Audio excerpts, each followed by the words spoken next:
بسم الله الرحمن الرحيم ألف لام را تلك آيات الكتاب المبين إنا أنزلناه قرآنا عربيا لعلكم تعقلون نحن نقص عليك أحسن القصص بما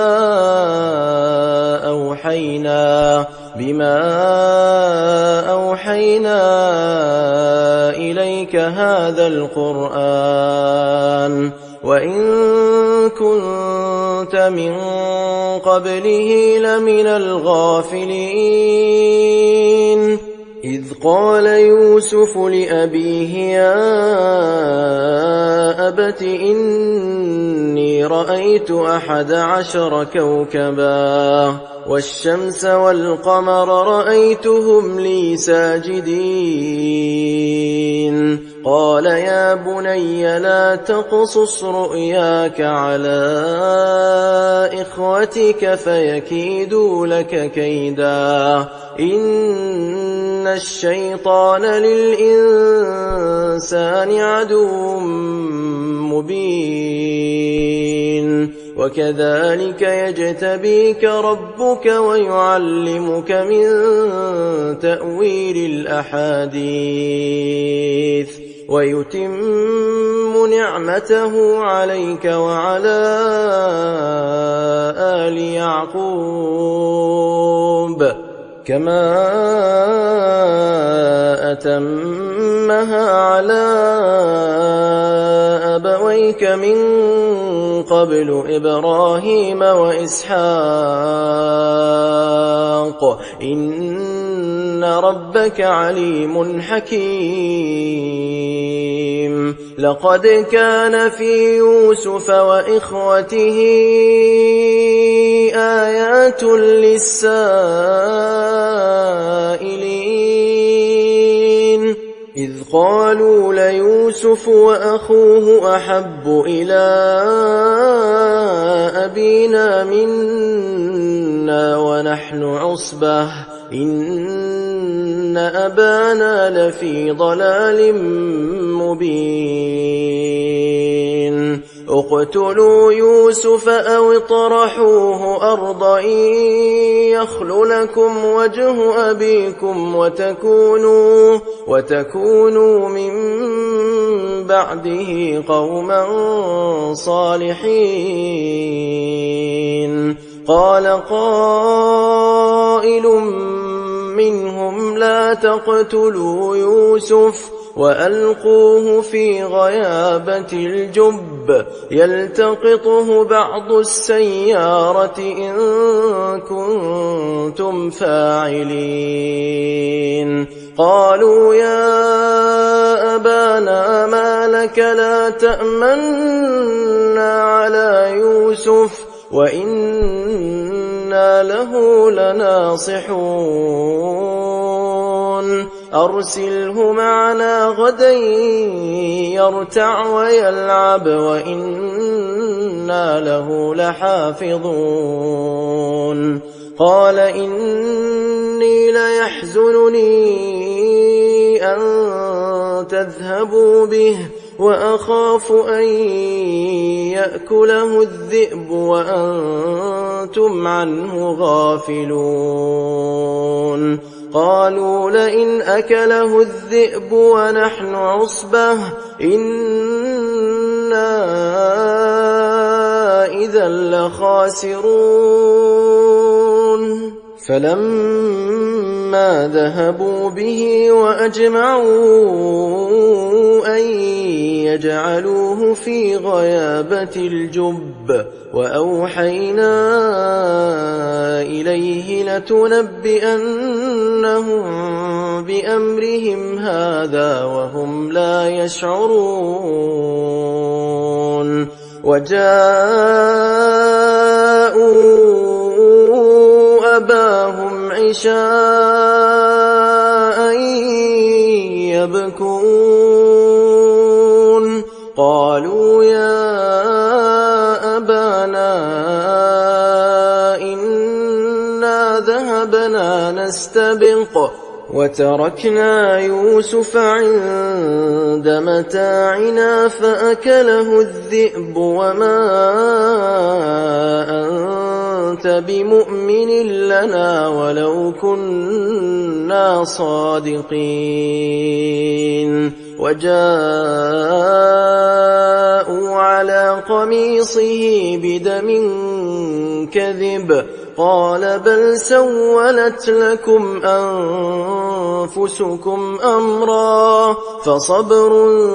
جميل والله المستعان على ما تصفون. وجاءت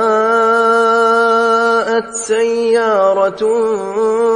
فأرسلوا واردهم فأدلى دلوه قال يا بشرى هذا غلام وأسروه بضاعة والله عليم بما يعملون. وشروه بثمن بخس دراهم معدودة وكانوا فيه من الزاهدين. وقال الذي اشتراه من مصر لامرأته أكرمي مثواه عسى أن ينفعنا أو نتخذه ولدا وكذلك مكنا ليوسف في الأرض ولنعلمه من تأويل الأحاديث والله غالب على أمره ولكن أكثر الناس لا يعلمون. ولما بلغ أشده آتيناه حكما وعلما وكذلك نجزي المحسنين. وراودته التي هو في بيتها عن نفسه وغلقت الأبواب وقالت هيت لك قال معاذ الله إنه ربي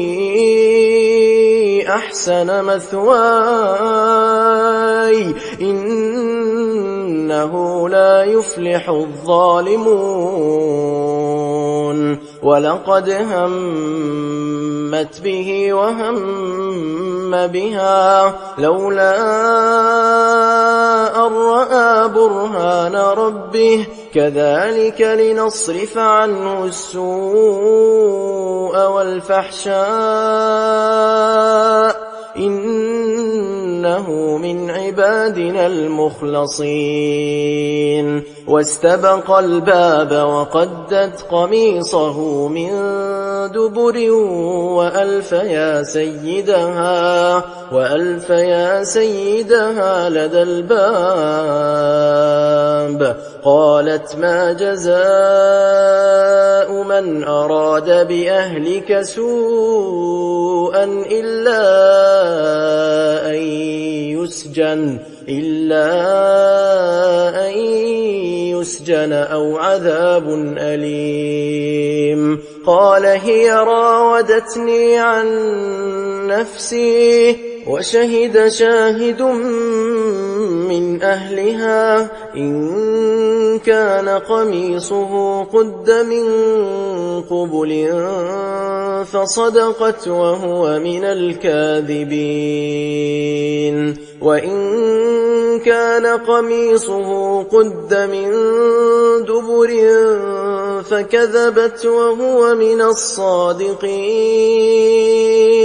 فلما رأى قميصه قد من دبر قال إنه من كيدكن إن كيدكن عظيم. يوسف أعرض عن هذا واستغفري لذنبك إنك كنت من الخاطئين. وقال نسوة في المدينة امرأة العزيز تراود فتاها عن نفسه قد شغفها حبا إنا لنراها في ضلال مبين. فلما سمعت بمكرهن أرسلت إليهن وأعتدت لهن متكئا وآتت كل واحدة منهن سكينا وقالت اخرج عليهن. فلما رأينه أكبرنه وقطعن أيديهن وقلن حاش لله ما هذا بشرا إن هذا إلا ملك كريم. قالت فذلكن الذي لمتنني فيه ولقد راودته عن نفسه فاستعصم ولئن لم يفعل ما آمره ليسجنن وليكون من الصاغرين. قال رب السجن أحب إلي مما يدعونني إليه وإلا تصرف عني كيدهن أصب إليهن وأكن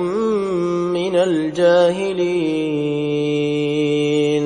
فاستجاب له ربه فصرف عنه كيدهن إنه هو السميع العليم. ثم بدا لهم من بعد ما رأوا الآيات ليسجننه حتى حين. ودخل معه السجن فتيان قال أحدهما إني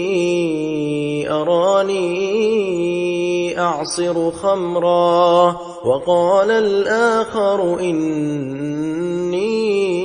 أراني أحمل فوق رأسي خبزا تأكل الطير منه نبئنا بتأويله إنا نراك من المحسنين. قال لا يأتيكما طعام ترزقانه إلا نبأتكما بتأويله قبل أن يأتيكما ذلكما مما علمني ربي إني تركت ملة قوم لا يؤمنون بالله وهم بالآخرة هم كافرون واتبعت ملة آبائي إبراهيم وإسحاق ويعقوب ما كان لنا أن نشرك بالله من شيء ذلك من فضل الله علينا وعلى الناس ولكن أكثر الناس لا يشكرون. يا صاحبي السجن أأرباب متفرقون خير أم الله الواحد القهار ما تعبدون من دونه إلا أسماء سميتموها أنتم وآباؤكم ما أنزل الله بها من سلطان إن الحكم إلا لله أمر ألا تعبدوا إلا إياه ذلك الدين القيم ولكن أكثر الناس لا يعلمون يا صاحبي السجن أما أحدكما فيسقي ربه خمرا وأما الآخر فيصلب فتأكل الطير من رأسه قضي الأمر الذي فيه تستفتيان وقال للذي ظن أنه ناج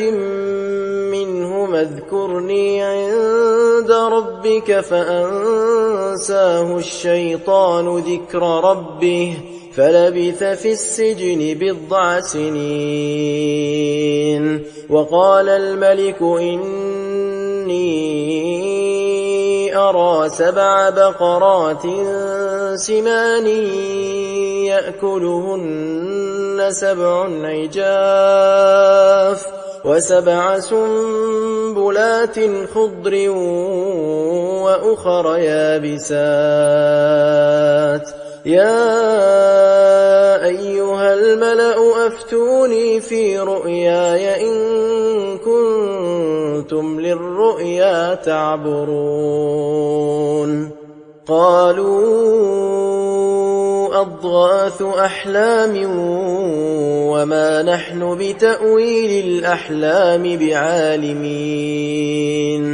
وقال الذي نجا منهما وادكر بعد أمة أنا أنبئكم بتأويله فأرسلون يوسف أيها الصديق أفتنا في 7 بقرات سمان يأكلهن 7 عجاف و7 سنبلات خضر وأخر يابسات لعلي أرجع إلى الناس لعلهم يعلمون قال تزرعون 7 سنين دأبا فما حصدتم فذروه في سنبله إلا قليلا مما تأكلون ثم يأتي من بعد ذلك 7 شداد يأكلن ما قدمتم لهن إلا قليلا مما تحصنون ثم يأتي من بعد ذلك عام فيه يغاث الناس وفيه يعصرون وقال الملك ائتوني به فلما جاءه الرسول قال ارجع إلى ربك فاسأله ما بال النسوة اللاتي قطعن أيديهن إن ربي بكيدهن عليم قال ما خطبكن إذ راوتن يوسف عن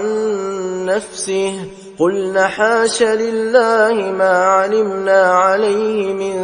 سوء قالت امرأة العزيز الآن حصحص الحق أنا راودته عن نفسه وإنه لمن الصادقين ذلك ليعلم أني لم أخنه بالغيب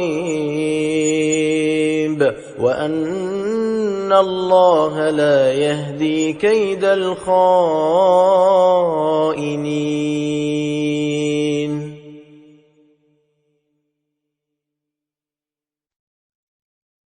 وما أبرئ نفسي إن النفس لأمارة بالسوء إلا ما رحم ربي إن ربي غفور رحيم. وقال الملك ائتوني به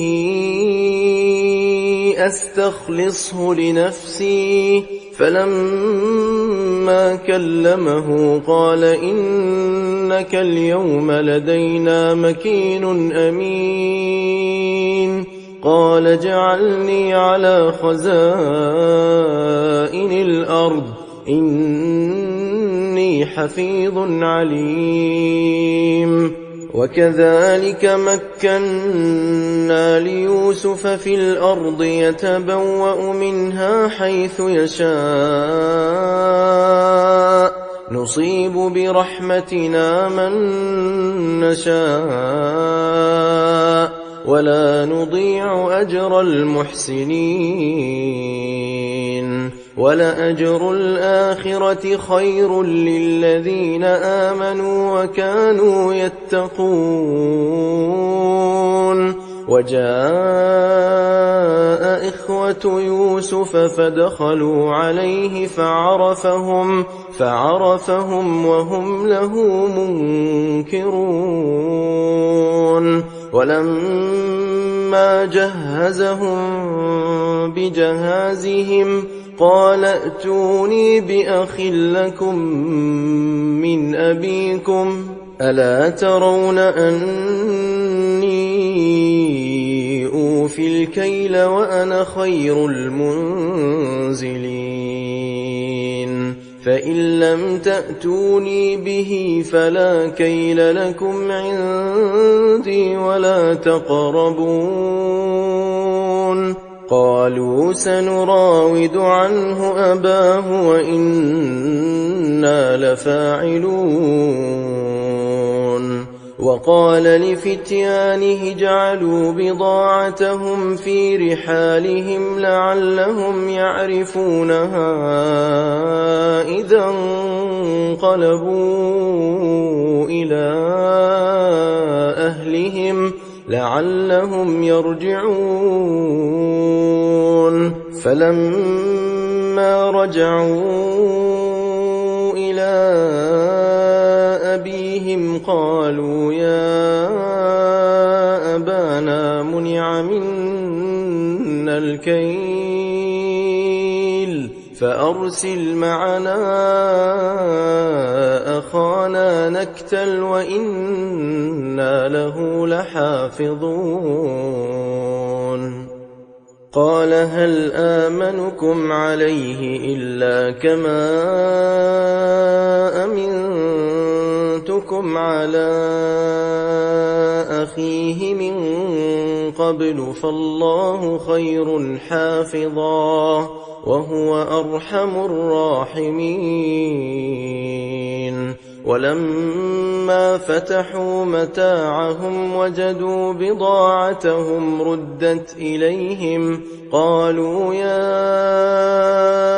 أبانا ما نبغي هذه بضاعتنا ردت إلينا ونمير أهلنا ونحفظ أخانا ونزداد كيل بعير ذلك كيل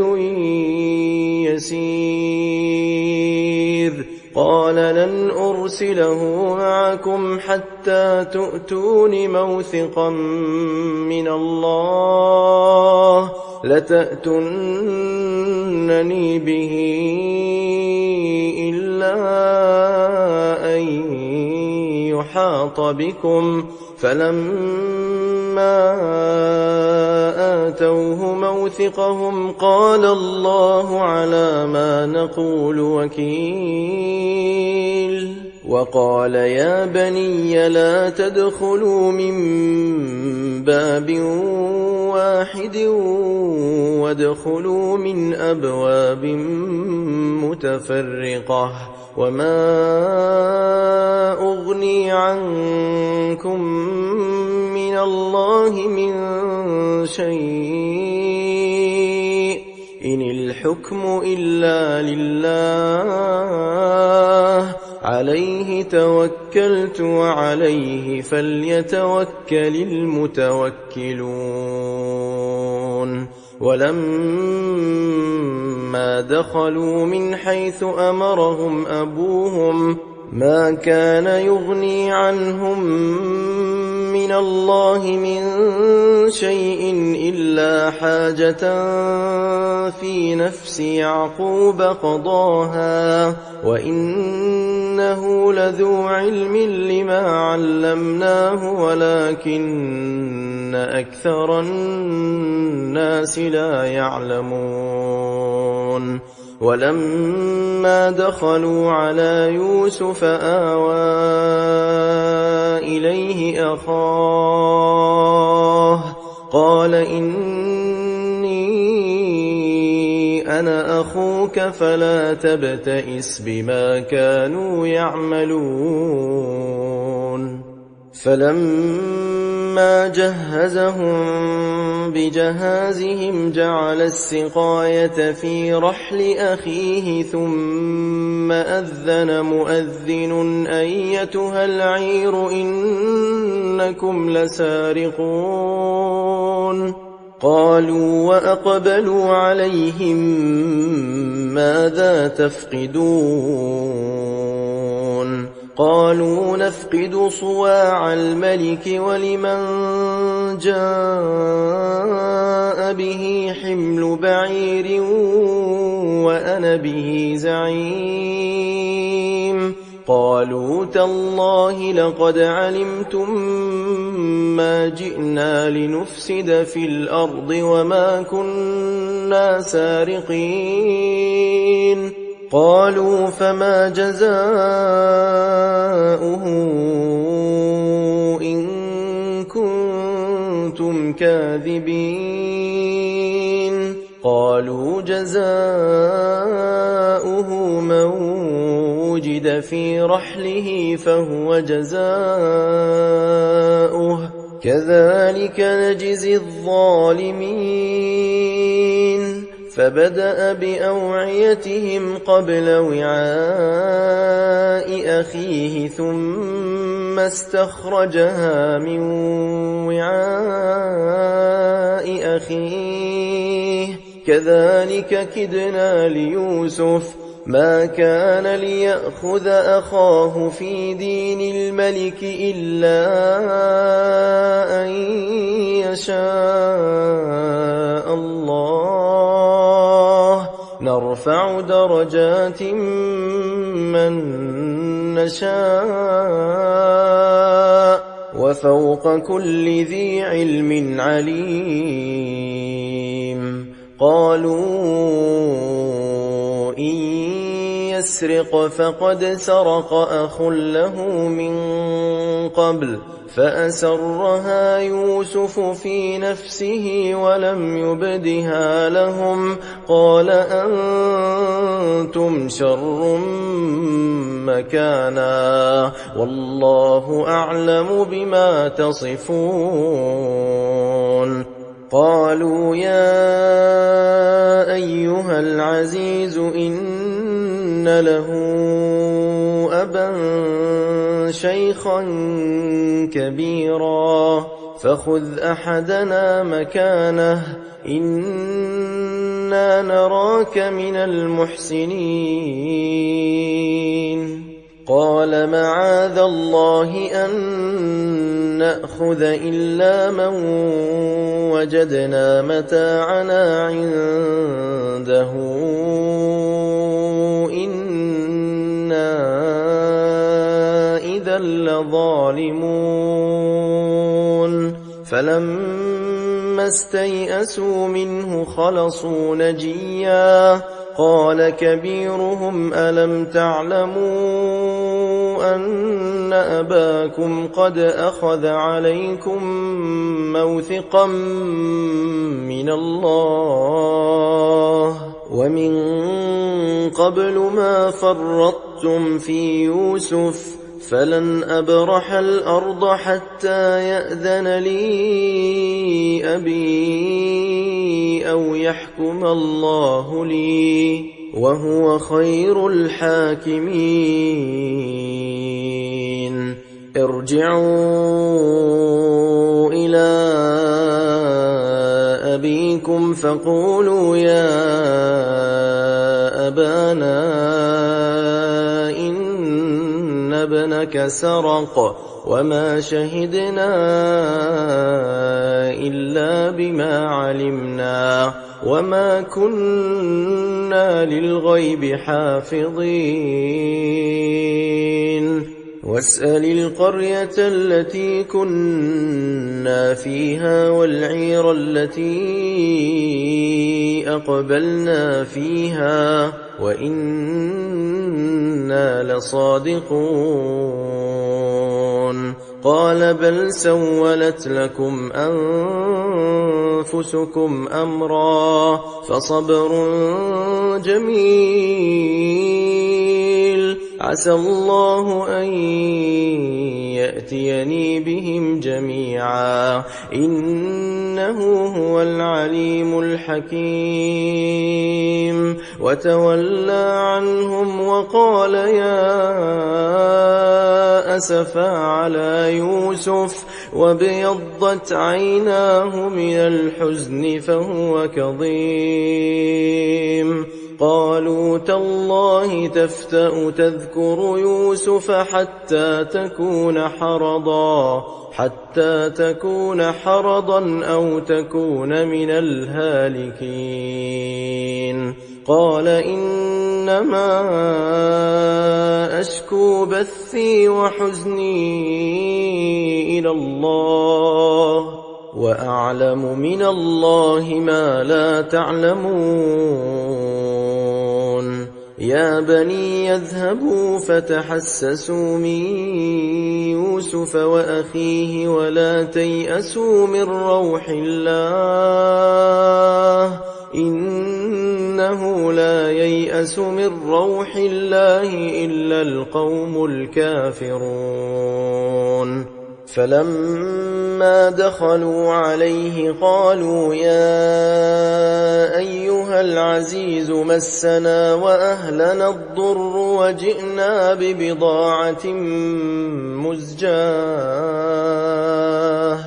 فأوف لنا الكيل وتصدق علينا إن الله يجزي المتصدقين قال هل علمتم ما فعلتم بيوسف وأخيه إذ أنتم جاهلون قالوا أئنك لأنت يوسف قال أنا يوسف وهذا أخي قد من الله علينا إنه من يتق ويصبر فإن الله لا يضيع أجر المحسنين قالوا تالله لقد آثرك الله علينا وإن كنا لخاطئين قال لا تثريب عليكم اليوم يغفر الله لكم وهو أرحم الراحمين اذهبوا بقميصي هذا فألقوه على وجه أبي يأت بصيرا وأتوني بأهلكم أجمعين. ولما فصلت العير قال أبوهم إني لأجد ريح يوسف لولا أن تفندون. قالوا تالله إنك لفي ضلالك القديم. فلما أن جاء البشير ألقاه على وجهه فارتد بصيرا قال ألم أقل لكم إني أعلم من الله ما لا تعلمون. قالوا يا أبانا استغفر لنا ذنوبنا إنا كنا خاطئين. قال سوف أستغفر لكم ربي إنه هو الغفور الرحيم. فلما دخلوا على يوسف آوى إليه أبويه وقال ادخلوا مصر إن شاء الله آمنين. ورفع أبويه على العرش وخروا له سجدا وقال يا أبت هذا تأويل رؤياي من قبل قد جعلها ربي حقا وقد أحسن بي إذ أخرجني من السجن وجاء بكم من البدو من بعد أن نزغ الشيطان بيني وبين إخوتي إن ربي لطيف لما يشاء إنه هو العليم الحكيم. رب قد آتيتني من الملك وعلمتني من تأويل الأحاديث فاطر السماوات والأرض أنت وليي في الدنيا والآخرة توفني مسلما وألحقني بالصالحين. ذلك من أنباء الغيب نوحيه إليك وما كنت لديهم إذ أجمعوا أمرهم وهم يمكرون. وما أكثر الناس ولو حرصت بمؤمنين وما تسألهم عليه من أجر إن هو إلا ذكر للعالمين. وكأي من آية في السماوات والأرض يمرون عليها وهم عنها معرضون وما يؤمن أكثرهم بالله إلا وهم مشركون. أفأمنوا أن تأتيهم غاشية من عذاب الله أو تأتيهم الساعة بغتة وهم لا يشعرون.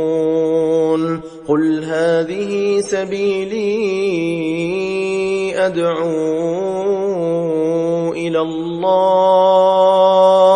على بصيرة أنا ومن اتبعني وسبحان الله وما أنا من المشركين. وما أرسلنا من قبلك إلا رجالا نوحي إليهم الْقُرَىٰ أَفَلَمْ يَسِيرُوا فِي الْأَرْضِ فَيَنظُرُوا كَيْفَ كَانَ عَاقِبَةُ الَّذِينَ مِن قَبْلِهِمْ ۚ وَلَدَارُ الْآخِرَةِ خَيْرٌ لِّلَّذِينَ اتَّقَوْا ۗ أَفَلَا تَعْقِلُونَ حَتَّىٰ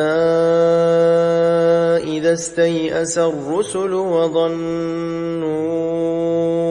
أَنَّهُمْ قَدْ كُذِبُوا جاءهم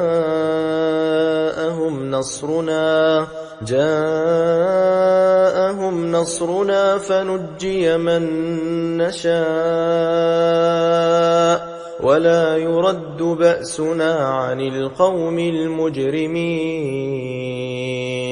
لقد كان في قصصهم عبرة لأولي الألباب،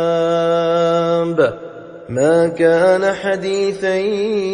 يفترى ولكن تصديق الذي بين يديه وتفصيل كل شيء وهدى ورحمة لقوم يؤمنون.